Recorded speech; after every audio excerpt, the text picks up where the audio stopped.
구약성경 815면 시편 19편 1절부터 14절입니다. 저와 번갈아 교독하고 마지막 절 함께 읽겠습니다. 하늘이 하나님의 영광을 선포하고 궁창이 그의 손으로 하신 일을 나타내는도다. 날은 날에게 말하고 밤은 밤에게 지식을 전하니 언어도 없고 말씀도 없으며 들리는 소리도 없으나 그의 소리가 온 땅에 통하고 그의 말씀이 세상 끝까지 이르도다. 하나님이 해를 위하여 하늘의 장막을 베푸셨도다.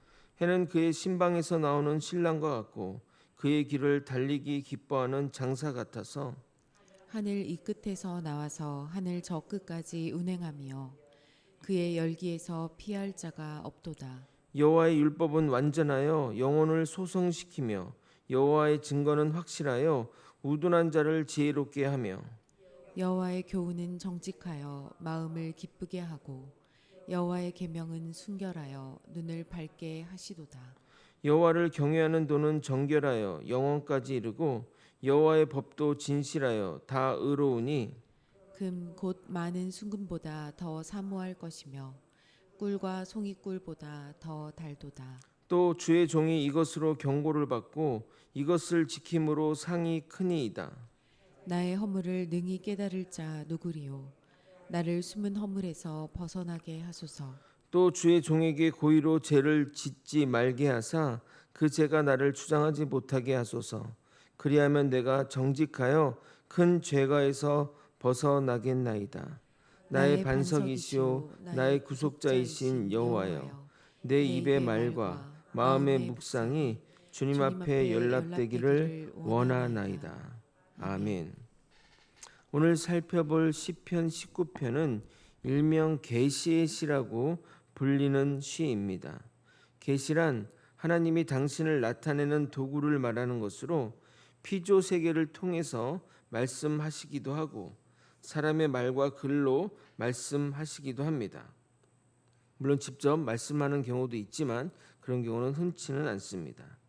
이 시편은 크게 세 부분으로 나뉘는데 하나님께서 자신을 어떻게 나타내시는가를 점진적으로 보여주고 있습니다.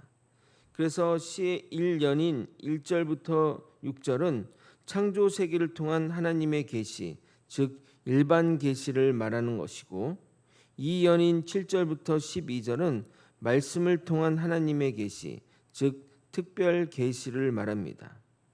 제3연인 12절부터 14절은 말씀 따라 사는 성도의 삶을 통한 계시를 다루고 있습니다.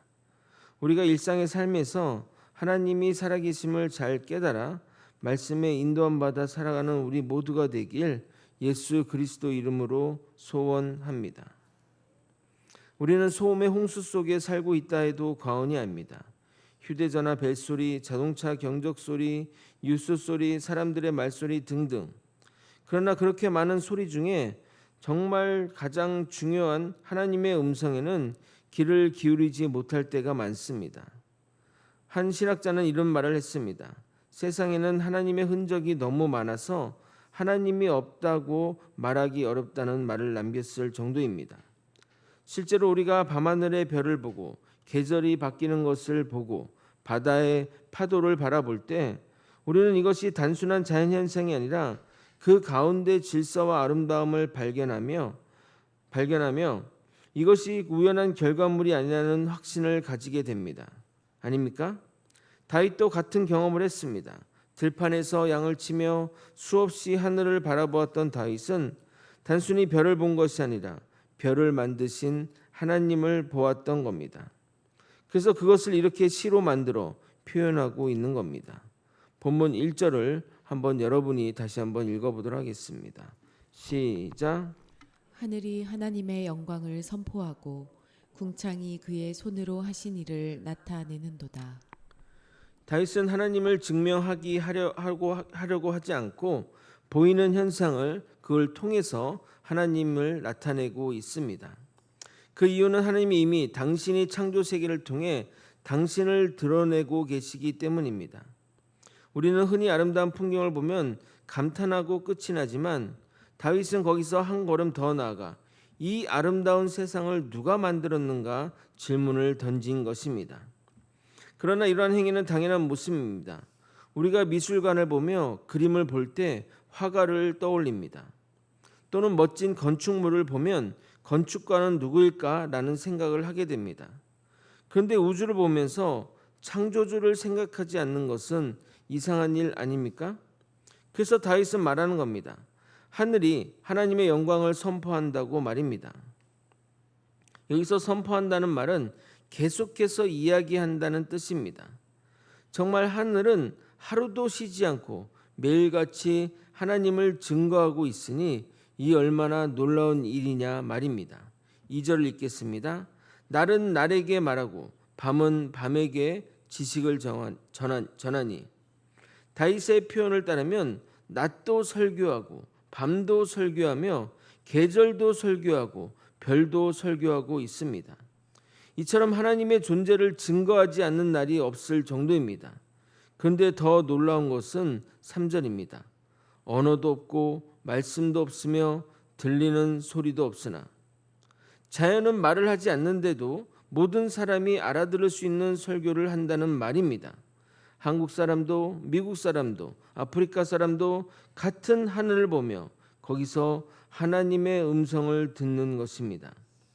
그래서 바울은 로마서 1장 20절에서 하나님의 영원하신 능력과 신성이 만물에 분명히 보여 알게 되었다라고 말하는 것입니다. 이것을 신학적 용어로 일반 계시라고 말합니다.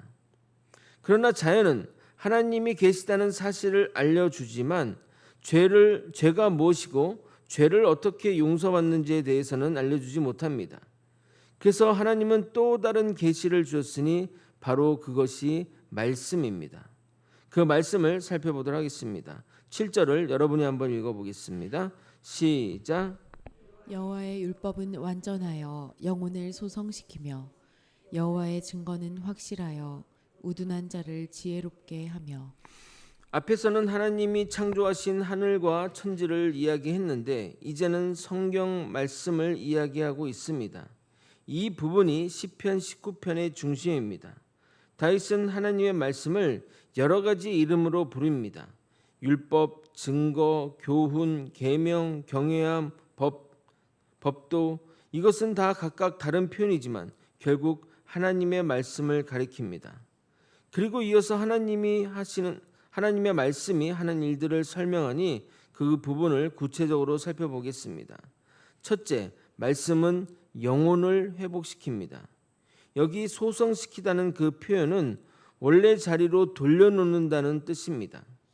우리가 죄 때문에 하나님께서 멀어졌습니다. 그러나 말씀은 우리를 하나님께로 다시 이끌어 주는 겁니다. 오늘날 많은 사람들은 지친 마음을 위로하기 위해 여행도 가고 취미 생활도 하고 쉼을 찾습니다. 물론 그것도 필요합니다. 그러나 영혼의 회복은 하나님의 말씀 안에서만 가능한 것입니다. 예수님도 이렇게 말씀하셨습니다. 마태복음 4장 4절. 사람이 떡으로만 살 것이 아니요 하나님의 입으로부터 나오는 모든 말씀으로 살 것이라. 말씀만이 우리를 살게 한다는 사실을, 우리의 영혼을 살게 한다는 사실을 잊지 말아야 할 겁니다. 둘째, 말씀은 지혜를 줍니다. 성경 본문은 우둔한 자를 지혜롭게 한다고 말하고 있습니다. 성경이 말하는 지혜는 단순히 많이 아는 것이 아니라 하나님의 뜻대로 살아가는 능력을 지혜롭다고 말하는 겁니다. 우리가 사는 이 세상은 정보가 넘쳐납니다.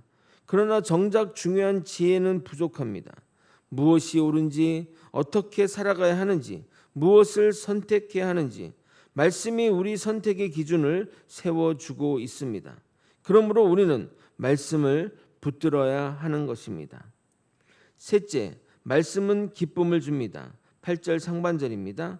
여호와의 교훈은 정직하여 마음을 기쁘게 하고. 세상은 재미를 줄 수 있지만 참된 기쁨은 줄 수 없습니다. 그러나 말씀을 가까이 하는 사람에게는 환경을 뛰어넘는 기쁨이 있습니다. 감옥에서도 찬송했던 바울을 보십시오. 사자굴에서도 기도했던 다니엘을 보십시오. 불 속에서도 하나님을 찬양했다는 다니엘의 세 친구가 바로 그 증거입니다. 각자의 상황은 달랐지만 말씀이 그들의 마음을 붙들었고 그들을 살게 했던 것입니다. 넷째, 말씀은 우리의 눈을 밝게 합니다. 죄는 영적인 시력을 잃게 합니다. 그래서 무엇이 죄인지도 분별하지 못하게 만듭니다. 그러나 말씀은 하나님의 시각으로 세상을 바라보게 합니다. 그래서 다윗은 말씀은 금보다 귀하고 꿀보다 달다고 고백하는 겁니다. 오늘 우리도 말씀을 얼마나 사모하는지 우리 자신을 한번 돌아보아야 할 필요가 있습니다. 우리는 하루에도 몇 시간씩 휴대전화를 들여보며 유튜브나 이런 것들을 들여다보지만 성경은 몇 분이나 읽고 계십니까? 그리고 우리의 영혼은 무엇으로 채우고 계시고 있냐 이 말입니다. 이제 세 번째 연을 살펴보도록 하겠습니다. 말씀을 묵상한 다윗은 갑자기 자기 자신을 바라봅니다. 이것은 참된 말씀 묵상의 결과입니다. 말씀은 다른 사람을 판단하고 정죄하는 도구가 아니라 나 자신을 비추며 나 자신을 다 돌이켜보는 그런 도구인 것입니다. 12절을 여러분이 읽어보도록 하겠습니다. 시작. 자기 허물을 능히 깨달을 자 누구리요. 나를 숨은 허물에서 벗어나게 하소서. 우리는 보이는 죄는 쉽게 알지만 숨은 죄는 잘 모릅니다. 교만, 시기, 자기중심성, 은밀한 욕심, 은밀한 욕망 등등 이런 것들도 죄지만 죄라는 것을 잘 깨닫지 못합니다. 그러나 말씀은 이런 것들이 죄임을 비춰줍니다. 그래서 다윗은 숨은 허물을 사하여 주옵소서라고 기도하는 겁니다. 이어지는 13절에서는 고의로 죄를 짓지 말게 하소서라고 기도합니다. 여러분, 죄를 한 번 지으면 한 번 지은 것으로 끝나지 않습니다. 그 죄가 반복되면 습관이 되면 결국 그 사람을 지배하여 계속해서 죄를 짓게 만드는 것입니다. 그래서 죄를 의도적으로 짓게 되는 겁니다. 우리가 죄를 이기는 힘을 하나님께 달라고 해야 하는 이유는 바로 이런 이유 때문입니다. 마지막 14절은 시편 19편의 전체 절정이자 결론이라 할 수 있습니다. 다 같이 한번 읽어보겠습니다. 시작. 나의 반석이시오 나의 구원자이신 여호와여, 내 입의 말과 마음의 묵상이 주님 앞에 연락되기를 원하나이다. 우리가 하나님께 올려드려야 할 고백은 입술의 말만 아니라 마음의 생각까지도 하나님께 드려야 합니다. 여러분, 이것이 참된 예배입니다. 교회 안에서만 경건한 것이 아니라 가정에서도 직장에서도 혼자 있을 때에도 하나님이 기뻐하시는 삶을 살아갈 때 하나님이 영광 받으시고 우리의 삶을 기쁘게 받으실 것입니다. 사랑하는 성도 여러분, 시편 19편은 우리에게 세 가지 질문을 던지고 있습니다. 첫째, 여러분은 창조 세계를 보며 하나님을 보고 계십니까? 매일 떠오르는 해와 밤하늘의 별을 보며 창조주의 영광을 묵상하고 있습니까? 둘째, 하나님의 말씀을 날마다 가까이 하고 계십니까? 성경 말씀은 단순한 종교 서적이 아닙니다. 우리의 영혼을 살리고 성경 말씀은 우리의 영혼을 살리고 지혜를 주며 기쁨을 주고 삶을 변화시키는 하나님의 살아있는 음성인 것입니다. 셋째, 말씀 앞에서 자신을 돌아보고 있습니까? 우리는 다른 사람의 허물보다 먼저 자신의 숨은 죄를 살피고 점검하며 하나님께 회개하고 순종하는 삶을 살아야 합니다. 사랑하는 성도 여러분, 예수 그리스도는 하나님의 말씀이 육신이 되어 우리 가운데 오신 분이십니다. 창조를 통해 자신을 드러내신 하나님께서는 마침내 그리스도 안에서 자신을 가장 완전하게 계시하셨습니다. 그러므로 우리는 자연을 보며 창조주를 찬양하고 성경을 통해 그리스도를 만나며 성령의 도우심으로 말씀에 순종하는 삶을 살아가야 합니다. 오늘도 우리의 고백이 다윗의 마지막 기도가 되기를 바랍니다. 여호와여, 나의 반석이시오 나의 구속자이시오, 내 입술의 말과 마음의 묵상이 주님 앞에 연락되기를 원하나이다. 아멘. 우리의 전 존재가 주님께 영광이 되길 예수 그리스도 이름으로 축원드립니다. 아멘. 기도하시겠습니다. 하나님이 만드신 피조 세계를 보며 하나님을 깨닫고 하나님의 말씀을 통해 우리의 죄와 우리가 어떻게 살아가야 할지 깨닫고 그로 인해 우리의 말과 우리의 마음과 우리의 전 존재가 하나님께 영광이 되는 길로 나아갈 수 있도록 이끌어 주시옵소서. 말씀은 우리를 소생시키시고 하나님과 가까이 한다는 이 말씀을 명심하고 매일매일 말씀과 동행하는 삶을 살아가도록 인도하여 주시옵소서. 이 모든 것 우리 주 대신 예수 그리스도 이름으로 기도드리옵나이다. 아멘.